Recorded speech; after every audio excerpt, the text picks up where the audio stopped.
Good evening, everyone. I figured I would just get these guys like this tonight.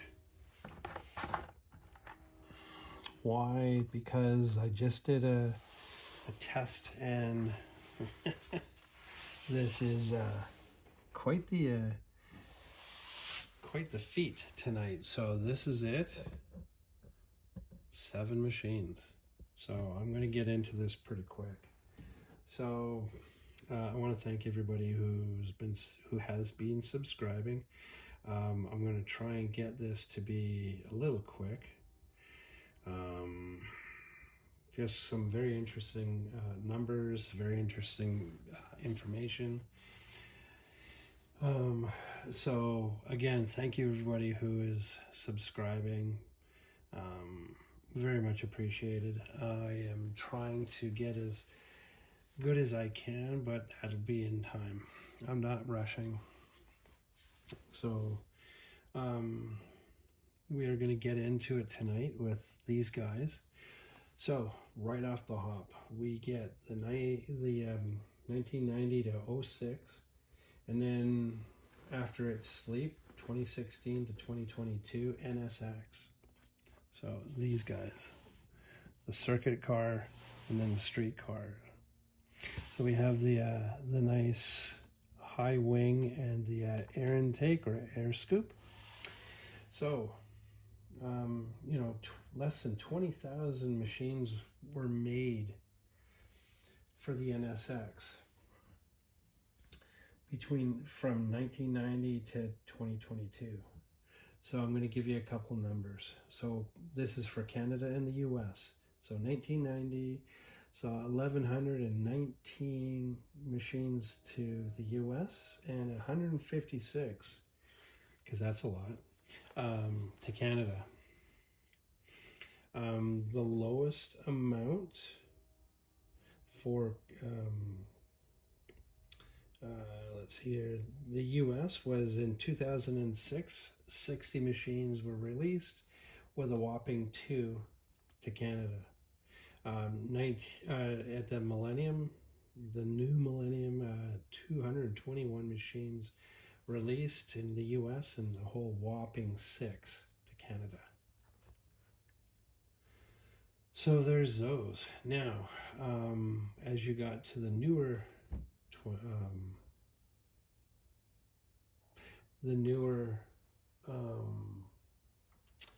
year of 2016.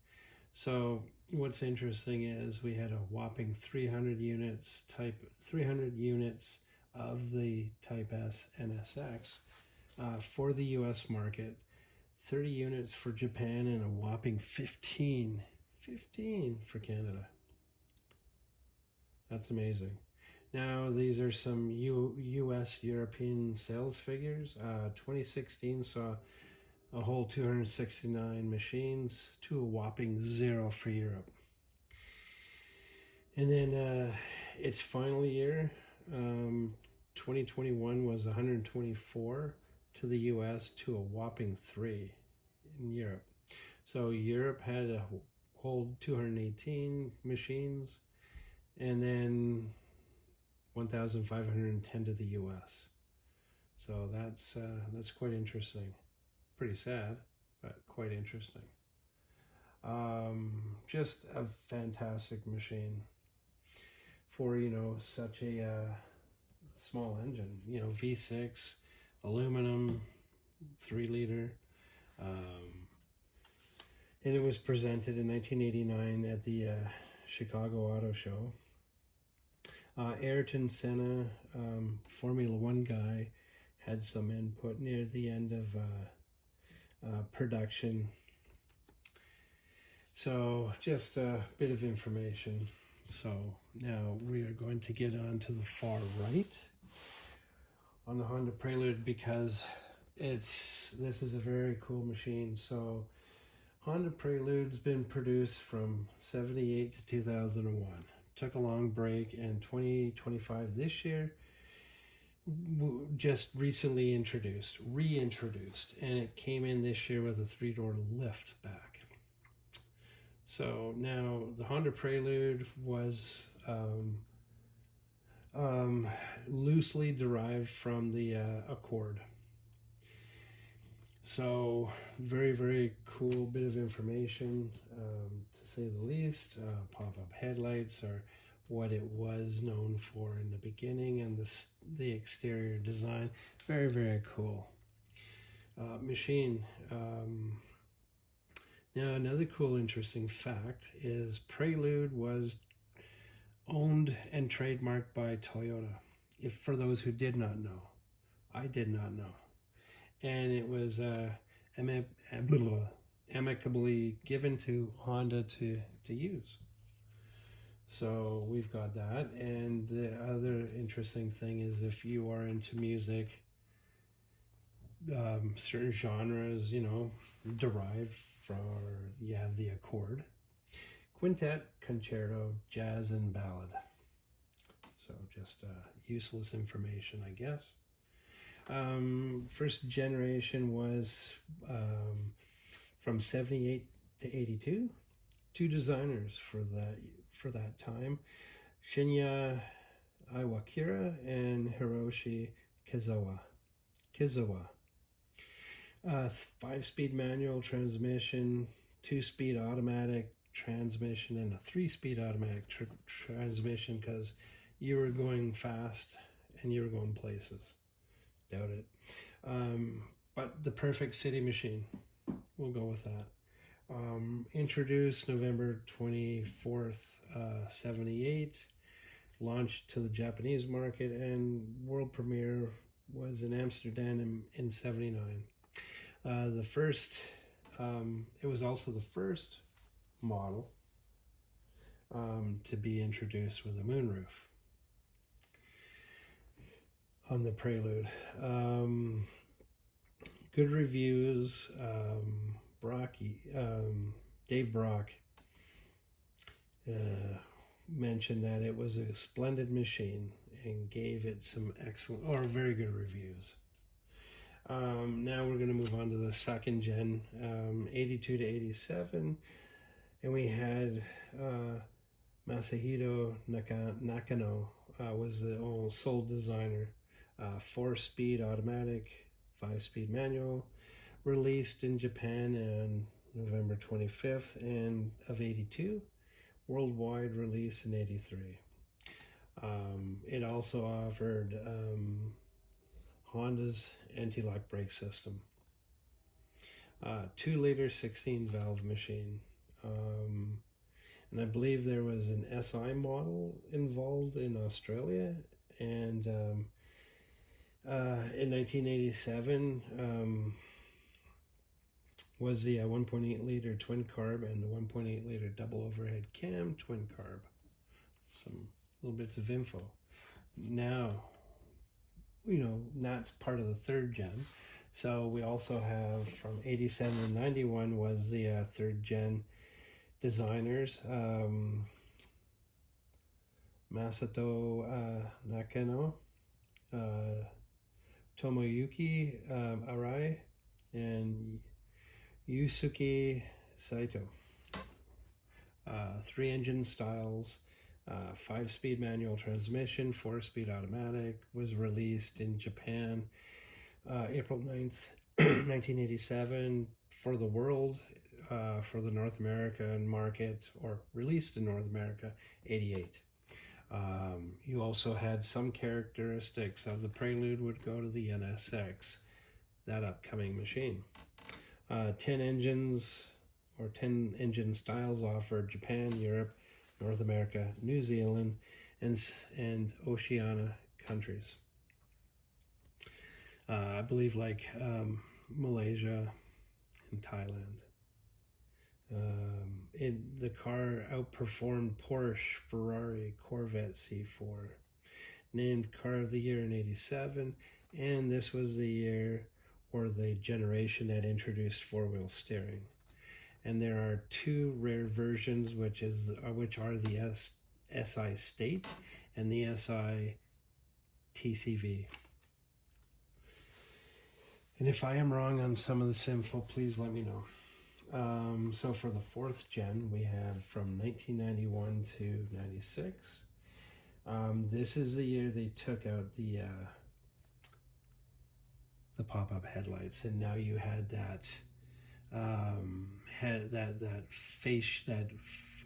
flush-mounted set of headlights. Designer was Yukio Kurosu. 4-speed automatic transmission, 5-speed manual. Japan and Europe got to see this introduced in early '92. Again, 4-wheel steering, and this was the year that they introduced the SI Prelude, and in North America or Canada, I think, the SR Prelude. Now, one thing to note is, just like the Skyline van, had to pay a tax, but this was due to the size. I think the same thing with the Skyline van. So yeah, had to pay taxes, and that kind of sucks. But unfortunately, I don't understand, because I'm not there and I don't know. But I would assume it just sucked for the drivers. This glass moonroof was introduced over the steel moonroof. Went from 129 up to 197 horsepower. So there is, didn't really understand, but I'm going to say there are 10 4-wheel steering versions. And I think it had to do with engine sizes and horsepower. There were 10 different variations with 4-wheel steering, and 12 variations on the 2-wheel steering. So, like I say, I didn't really understand a lot of it when I was doing my bit of searching on the interweb. So now we get down to the 96 to 2001 5th gen.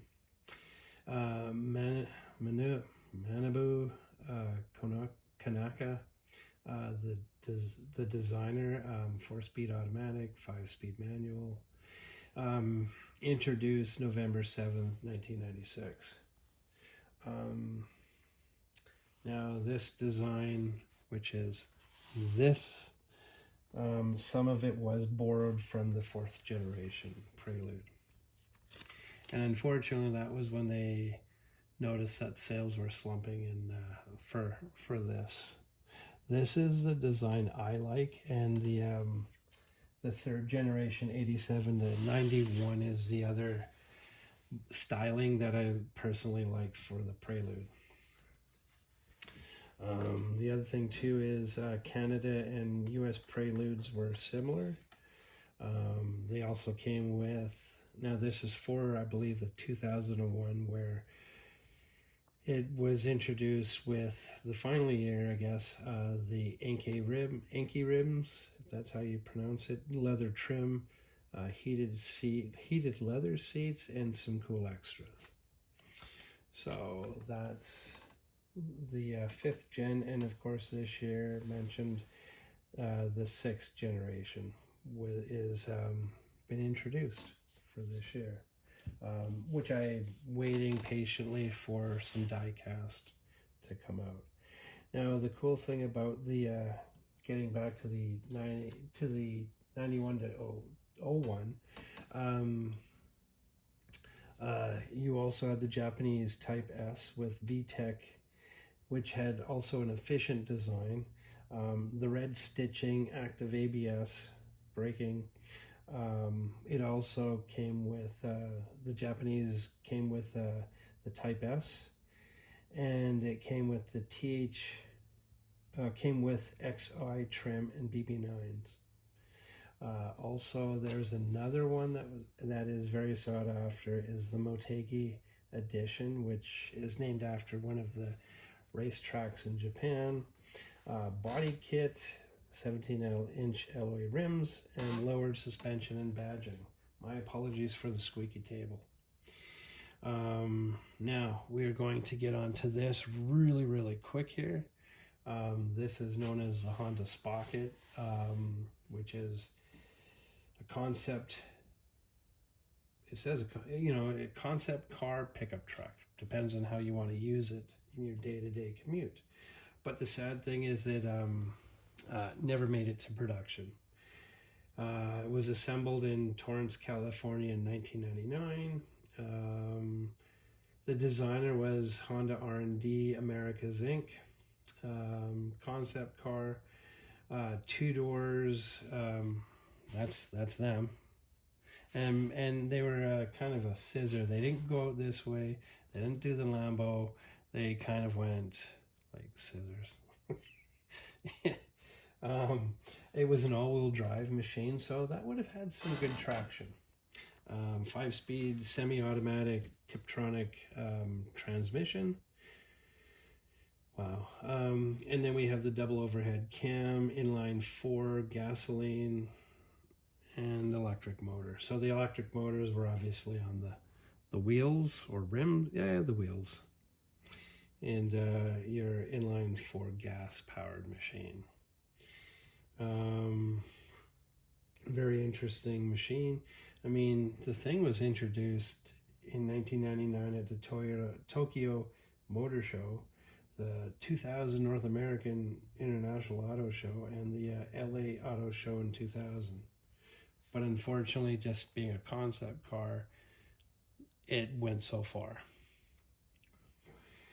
Now, the last machine up is this tuned Mitsubishi Eclipse from Hot Wheels, from these guys. And this was when they introduced the new wheels. So I'm assuming that's like a 79. I don't know my turbos too well. 79.9. So, very, very cool machine. So yeah, there you have it, guys. I tried to, give a bit of information. Some of it's useless, some of it's pretty interesting information, especially your sought after Preludes.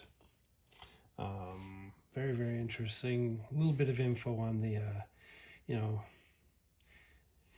3-liter V6 engines on such a very, hard to find, rare machine. I personally know one person in Saskatchewan that has a black on black on black NSX.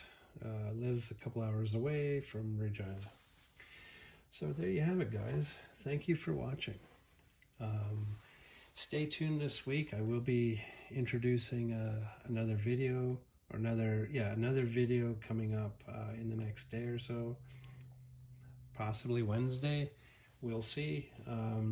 It's going to take a new turn. And then we'll have some more videos of that right turn coming up.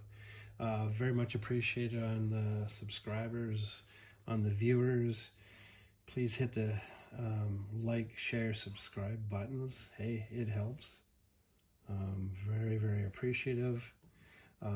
Maybe I'll see you guys, or some of you folks who are local, this Saturday at the Saturday Night Lights from the Next Gen Car Club in Regina.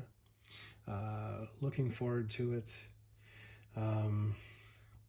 Yeah, so thank you very much, guys. This September 2025. Look forward to seeing you guys at the store, at the shows. Have a wonderful night. See you again. Much respect to you guys. See you soon. Bye for now.